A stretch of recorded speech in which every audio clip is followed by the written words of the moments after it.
Revenge with Karen.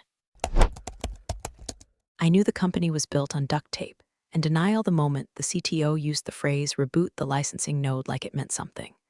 Newsflash, there was no node, there was me.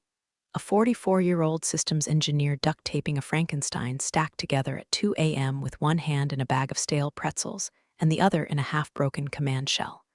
And for years, that was fine. No one cared how it worked, only that it worked. Until it didn't. So when I quietly spun up my LLC, Plain Text Ops LLC if you're wondering, and signed a maintenance contract for 20 grand a year, I didn't hide it. Why would I? It was literally in the invoice system. It wasn't some secret side hustle. It was a legal entity doing work the company didn't want to W-2 me for. And guess what? I was still answering the same midnight Slack pings, still fixing the same spaghetti scripts no one dared touch. Just got to pat themselves on the back for reducing headcount on paper. That 20 grand, it wasn't even hazard pay. It was hush money for the mess I kept quietly holding together. API license provisioning, token rotation, dependency patching. None of it glamorous, but every damn bit of it critical. Still, no one read the master services agreement. Not really. Especially not the CFO. Trevor looked like someone had stuffed a middle manager into a vape pen, just saw a contractor expense he didn't like. Now, before I get too deep into the wreckage, let me say this real quick. If you're enjoying this mess, and trust me, it only gets worse from here, hit that subscribe button and toss us a like. I know it's cliché, but it actually helps our team keep doing this full time while surviving off caffeine, spite, and your engagement. Okay, back to the implosion. Over the next 6 months, I moved quietly, shifted all provisioning scripts to go through my LLC's cloud endpoint, migrated license keys, set up redundant logging on my own infra. Again, not in secret, just no one asked. The only difference was the email on the access logs changed from Linda at company to Linda at plaintextstops.com. And yet, it kept churning. Customers stayed live.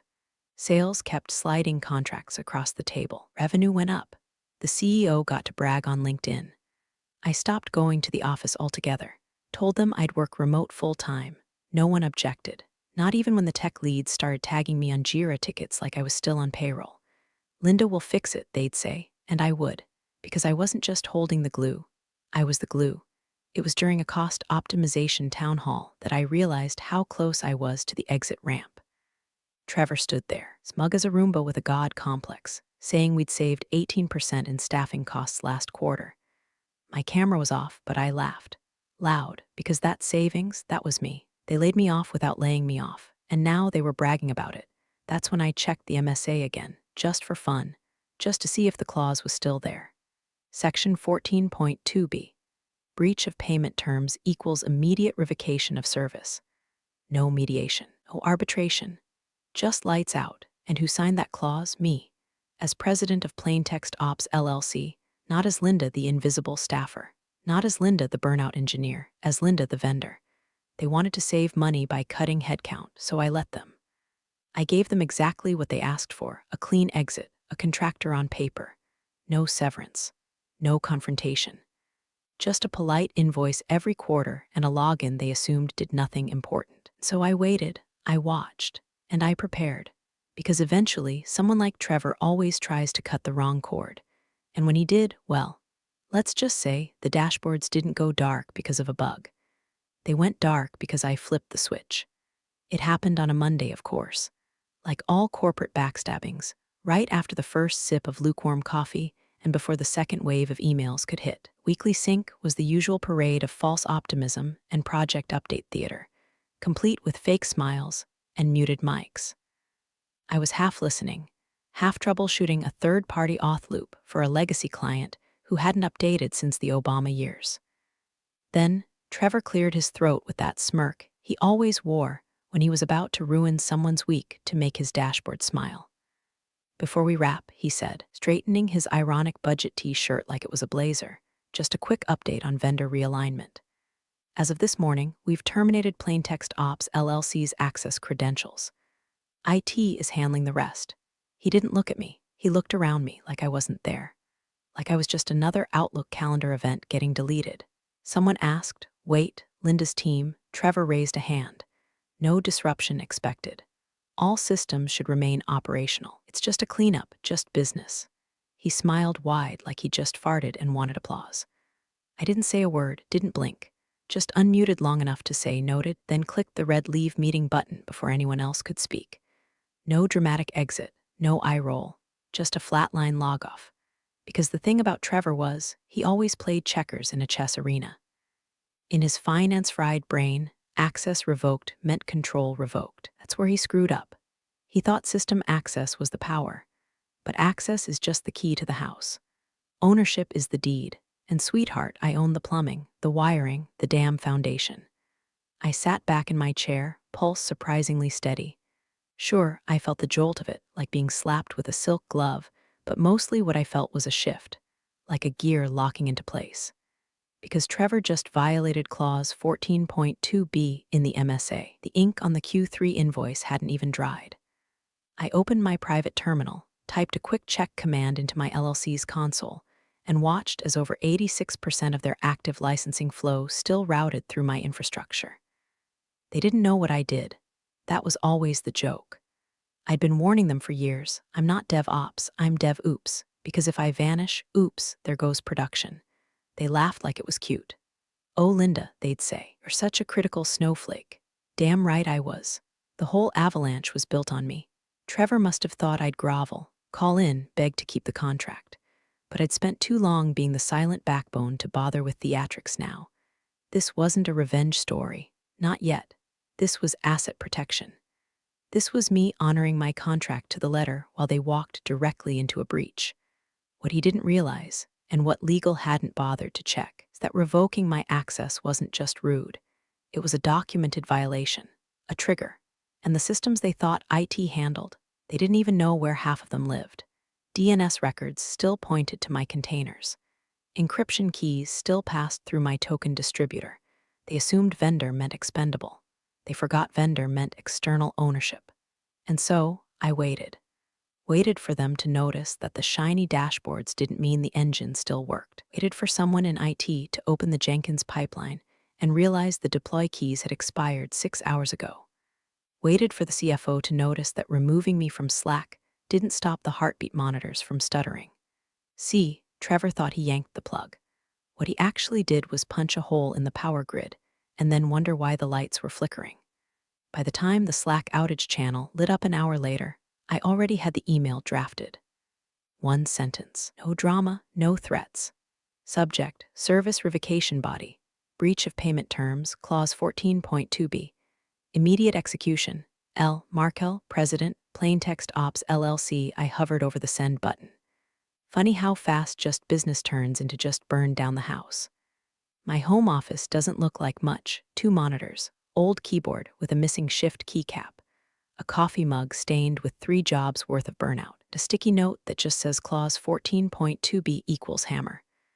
I sat down like I do every morning, still in the sweatpants I've had since the great layoff of 2020, and tapped my login to Plaintext Ops Management panel. 2-factor auth buzzed my burner phone. Routine, boring, mundane. Then the dashboard loaded, green lines everywhere, like a satellite map of a city at night, lit up with traffic and life. All those endpoints pinging. CRM, link platforms, data aggregation tools, usage trackers. 73 enterprise clients, 48 of them still piped through my systems. All of them blinking, healthy, unaware their lifeline was about to get cut with surgical precision. Trevor had assumed cutting me off was as easy as disabling a username. The dumb bastard didn't even realize his company's license backend, the thing that authorized whether client dashboards loaded or looped endlessly, still routed through my provisioning API. My LLCs, not some buried bit of middleware he could redirect in Jira. I wasn't the endpoint. I was the system. I opened a private channel with Max, my operations contact at the server host. I'd onboarded him myself when I first spun up Plaintext Ops, partly because he was sharp and partly because he hated corporate nonsense even more than I did. I typed revocation trigger, breach of payment terms, section 14.2b, immediate. His reply came back in less than 10 seconds. Copy that. Executing disable protocol on keychain alpha prod. Should I log IPS? I stared at the blinking cursor. My heartbeat didn't spike. No adrenaline. Just the same cold calm I'd had when Trevor smirked through his little coupe. Yes. Full log. Retain packet trails for 30 days. Then I hit send. 5 minutes later, a mid-sized logistics firm in Indiana saw their admin dashboard go blank. Not crash. Not error. Just void. No status, no activity, no access. It wasn't even dramatic. It was surgical. Cold. The thing about being in the background for years is you learn how to disappear things without noise. I watched the logs roll in. User attempt / login response. 503 license invalid. Retry. /admin / overview. Response 403 token not recognized. Backend fallback. Disabled. Status. Silent blackout. From their perspective, it probably looked like a data center hiccup. The kind of thing fixed by unplugging the router or yelling at a confused intern. But within 10 minutes, 5 other clients started pinging ops tickets into the main Slack workspace. Not to me, to the company I used to work for. The one that revoked my access. They had no idea what was happening, because their internal dashboard still showed active licenses. Their metrics were blind. That's the beauty of ghost architecture. Remove one bone and the whole skeleton folds while the skin still smiles. I refreshed the panel again. More red lights now. By the time the CFO's assistant was probably finishing her second latte, client dashboards were winking out like Christmas lights during a blackout. At first, one at a time. Then in clusters. The old-school analytics suite went first, built in PHP by a guy who left the company 3 years ago, but it still relied on my license tokens to connect to cloud data. Then the billing interface. Then client usage graphs. I opened a new browser window and went to one of the demo dashboards the sales team used during pitches. Nothing loaded, not even the login form, just a white page. Like a ghost had exhaled over the company's face. They thought they could cut me out and the lights would stay on. What they didn't understand, what they never understood, was that for years I was the lights. I leaned back in my chair, took a sip of my coffee. It tasted better than it had in months. And then I waited for the first "Are you seeing this?" to hit their internal chat. Because once one client screams, the rest start howling. And no matter how loud, Trevor tried to talk over it. Was about to learn something the hard way. If you treat the linchpin like a paperclip, don't be surprised when the machine falls apart. By noon, the company's Slack workspace looked like a fire alarm had gone off in a server farm. Every channel, sales, support, ops, dev, was lighting up with frantic messages. Is the dashboard down for anyone else? API error, invalid license token. Someone checked the status page, kind of digital screaming that smells like fear and stale conference coffee. You could practically hear the panic typing through the screen. I sat at home, second monitor split between my email and the live status logs of plaintext ops. The red lights were spreading like a slow bleed. CRM tools failing authorization. Billing integrations timing out. Analytics loops collapsing into 403s. A dozen systems flickering, one by one, into black silence. Was beautiful in a tragic, karmic sort of way. Like watching a tower crumble in reverse slow motion, each brick finally realizing gravity still applies. Ops posted a ticket, investigating potential outage. Someone replied under it, could this be linked to vendor access? Trevor chimed in 30 seconds later, no, it's handling it. Just a temporary sync issue. Temporary. That word always means, please, God, not my fault. Inside the office, imagined Trevor pacing in his Brooks Brothers socks, barking into speakerphone about restarting containers. He'd tell them to check the usual suspects, the data center, AWS credentials, the internal token generator. All things that looked right because I'd left them that way. What he didn't realize was that those systems were nothing but mirrors. The real licensing key, the heartbeat that gave every client their access, lived off-site. In my private vault, LLC, and the only way back in was through a contract he'd already voided. I refreshed my logs again. Another 6 clients down. The pattern was spreading geographically now, East Coast, Midwest, Europe. It wasn't catastrophic yet, but the silence was crawling fast enough to get noticed by anyone with a dashboard and a boss. The revenue monitor in their finance suite would already be flashing weird deltas. A smart person would have checked the MSA. Trevor wasn't that person. He probably stormed into IT like a general who just lost his map. Just fix it, he'd say, hands slicing the air. We pay you people for this.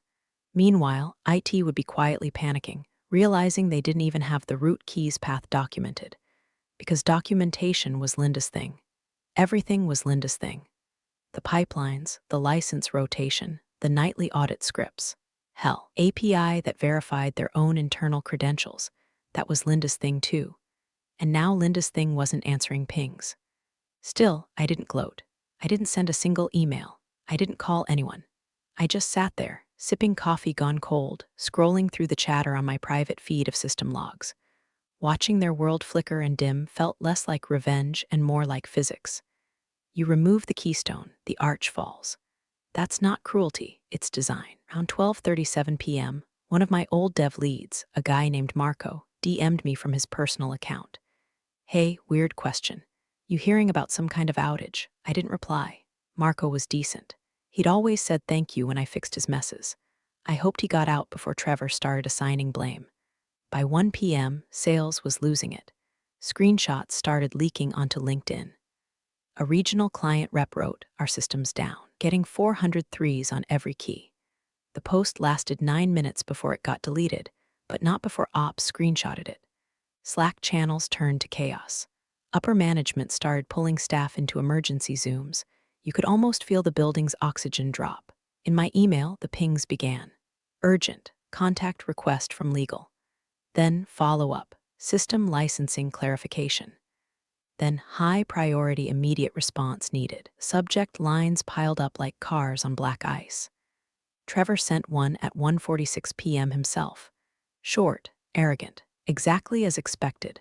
Linda, we need your help resolving a configuration issue. Please respond ASAP. A configuration issue. That was his way of not admitting what it really was, a collapse. I didn't open it. Just tagged it read and archived it. Outside, the autumn light was fading. Office was silent except for the low hum of the server rack under my desk, the same rack that housed the only living copy of their license key. The sound of quiet power. At 2:04 p.m., Ops posted their last public update, outage identified. Root key location under review. That line made me laugh. Under review, like it was hiding behind a couch cushion. No one at that company could find the key because it wasn't lost. It was never theirs to begin with. War room was exactly what you'd expect. Glass walls, overpriced swivel chairs, half-drunk cans of La Croix sweating on illegal pads, and a table cluttered with laptops that couldn't connect to anything. No dashboards, no live metrics, just blank screens and a smell of panic that no citrus air freshener could cover. The CIO kept refreshing her browser like the act alone could summon back the licenses. Meanwhile, Trevor was in full CYA mode, arms folded, jaw clenched, trying to project calm while sweat bloomed like a guilty halo around his collar. Then the door burst open. Janelle, one of the junior counsels, fresh out of law school and still naive enough to think paper trails solve everything, stormed in with a manila folder clutched like it was radioactive. I found the vendor MSA, she said, breathless, for license management. The original. She tossed it on the table like a grenade. Trevor barely glanced at it. IT signed that, right? Or maybe procurement. Janelle blinked. No, sir, that's not who signed it. He waved her off, already reaching for his phone. We'll get someone from IT in here too. It's not IT, she cut in, voice cracking now. It's Linda. The room froze. Someone from sales whispered, Linda who? Janelle swallowed hard and tapped the signature line with the back of her pen. Linda Markel. As president of Plain Text Ops LLC. It's her company. A beat passed. Then Trevor scoffed. That's ridiculous. She was just a contractor. Janelle didn't respond. She just flipped to the clause she'd highlighted, section 14.2b, then slid the document across the table. The GC leaned forward and read aloud, slow and deliberate, as if translating ancient scripture. Revocation rights retained by vendor upon breach of payment terms. Enforcement at vendor's sole discretion. Records custodian designation, vendor entity. The silence hit like a punch. Records custodian. That wasn't just a title. That was the legal owner of the licensing infrastructure. The person who held the power to revoke or enforce system access. And the vendor entity? That wasn't the company. It was Linda, through her LLC. Not an employee. not someone who could be fired with a deactivated badge. Trevor stood there blinking like a man who just realized his brakes had been cut 3 exits ago. So, wait, the CTO said, his voice rising like a squeaky door hinge. She didn't just control the license API. She owns the enforcement. Janelle nodded, and we breached. Section 14.2b, yes. The revocation clause triggered automatically when her access was terminated and payment lapsed. Trevor snapped. No one reads those clauses. Well, Janelle muttered, more to herself than anyone else she did. Everyone stared at the contract like it might bite. On the far end of the room, someone opened the company's internal vendor portal. Sure enough, under Authorized Licensing Integrators, it still listed Plaintext Ops LLC, active, external, non-transferable. And right below it, the link to the MSA. Unchanged, unchallenged. Signed, sealed, and indexed in legal's database for over 11 months. The best part? No one had flagged it because it looked so normal. Just another vendor contract, buried in a pile of deferred compliance reviews and quarterly handwaves. Trevor sat down slowly. No more bluster, no smirk, just the 1,000-yard stare of a man who's realizing he stepped on a landmine and called it a cost-saving measure. Okay, he said, voice barely audible. How do we get her back? Janelle didn't answer. The GC spoke instead. Don't get her back. We breached the terms. She's within her rights. Another long pause. Then, from someone in finance, did anyone check what else that contract covers? Janelle flipped through the packet again. Her face went pale. It's not just license distribution, she said slowly. She owns the token issuance endpoints, access logs, audit trails, every operational backend that confirms system validity. She wasn't a contractor. She was the control system. No one breathed. Outside, another client ticket came in, system down. Live usage graphs not loading. Inside, the only thing left standing was Linda's clause, and the dread now leaking into every corner of the room. Trevor finally spoke, but the arrogance was gone. He sounded like a man trying to remember the name of the train that just ran him over. Then, what the hell do we do now? And for the first time since the outage began, there was no one left in the room with an answer. The first message came in around 3:12 p.m. A hastily forwarded Google Calendar invite titled Licensing Issue Resolution Urgent. No description, no agenda, just a 30-minute block marked high priority from Trevor's executive assistant. Sender address, Noreply@company.com. Cute. I declined. Didn't even bother writing a note. Let them sit in that meeting with their iced coffees and dead dashboards, wondering if I'd log in or if I was watching from some untraceable backend like a ghost in the machine. 10 minutes later, a follow-up email came through, this time from legal. The subject line was different. Board escalation request attendance required. Polite, stiff, desperate. The body read, Linda, the board has requested your presence on the 3:45 call regarding contract clarification and license compliance. We appreciate your timely response. Attached the same Zoom link. This time it came with a PDF of the Master Services Agreement with Section 14.2b highlighted. I recognized the annotation format. Janelle, the junior counsel, smart girl, fast learner. I waited until 3:44 to join. The Zoom loaded like a funeral slideshow. Muted faces, rigid posture. 5 board members, the GC, the CTO, Janelle, looking like she was halfway through her second ulcer. Trevor, sitting dead center, arms crossed, lips pursed like he just sucked a lemon through a straw. Linda, the board chair, began, voice trying for calm but landing somewhere between strained and terrified. Thank you for joining us. I nodded once. Of course. Trevor jumped in before anyone else could speak. There's been some confusion, he said, chuckling in that fake relaxed way guys do when they're trying to steer a sinking ship with charisma. I think this whole thing got blown out of proportion. We just need to clarify a few details and get everyone back on track. I smiled, faint but flat. There's no confusion. You breached. I enforced. The room went still. One of the board members unmuted, an older guy in tortoiseshell glasses who probably hadn't written a line of code in his life. Could you elaborate on that? I already had the contract pulled up.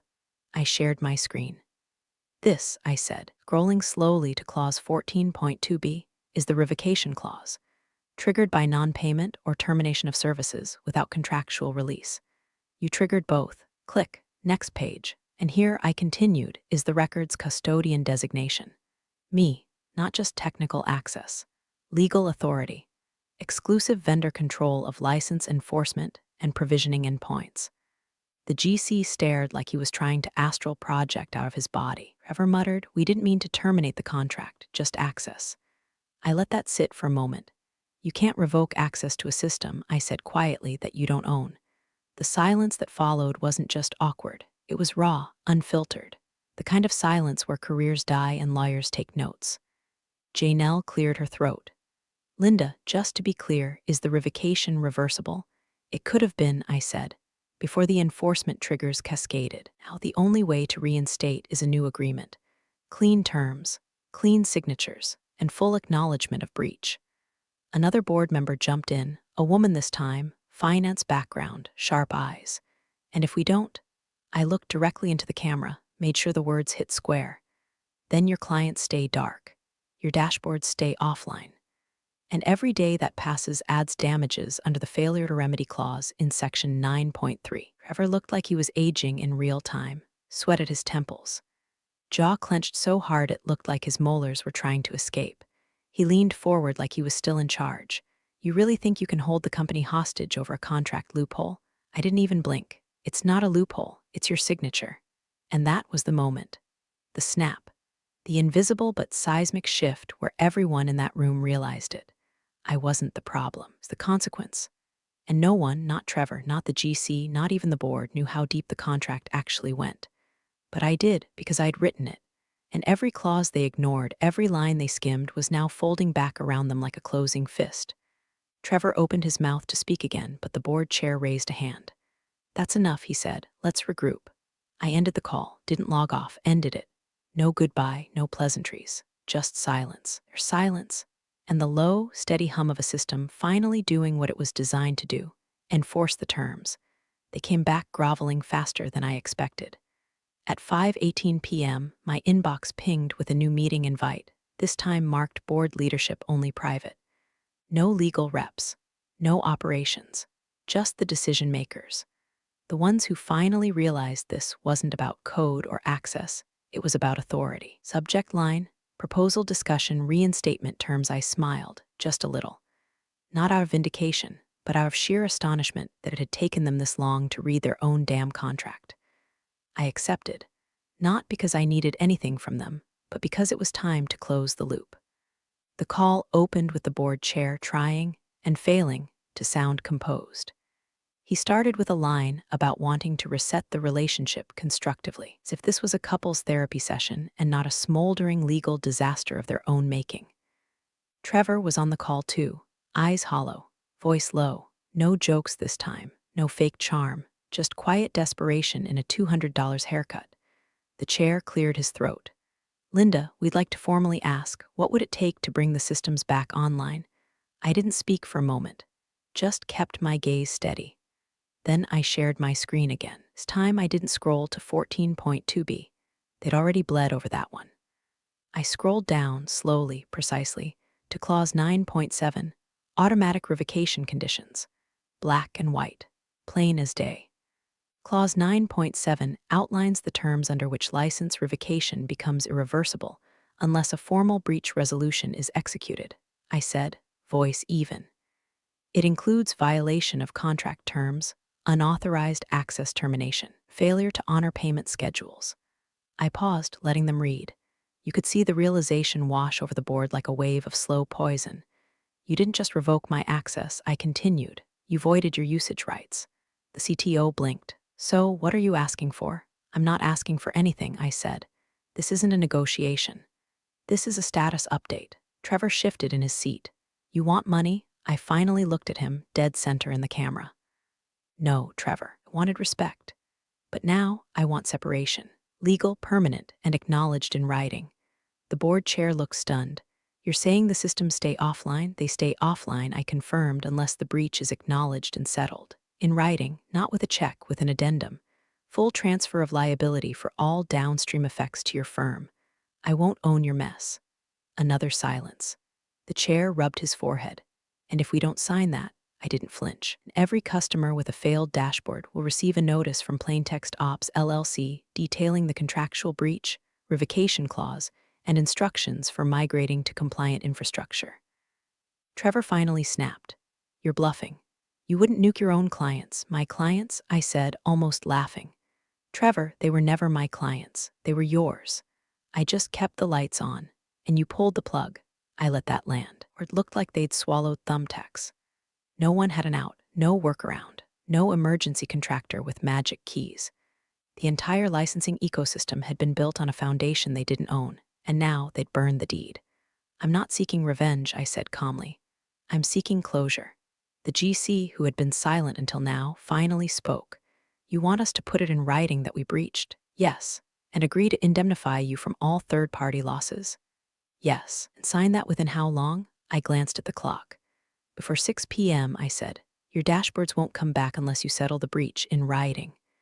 Then I stopped sharing my screen, muted myself, sat back, and watched the board scramble in real time, realizing that all their power, the budget, the titles, the stock options, meant absolutely nothing without the one thing they'd thrown away: my signature. The board was fracturing. What started as a calm damage control session had turned into a slow-motion car crash, and I was just watching from the driver's seat they'd kicked me out of. No steering wheel, no brakes, just an ever-louder impact countdown that none of them could stop. Trevor was unraveling, bit by bit, like a $400 tie fraying at the seams.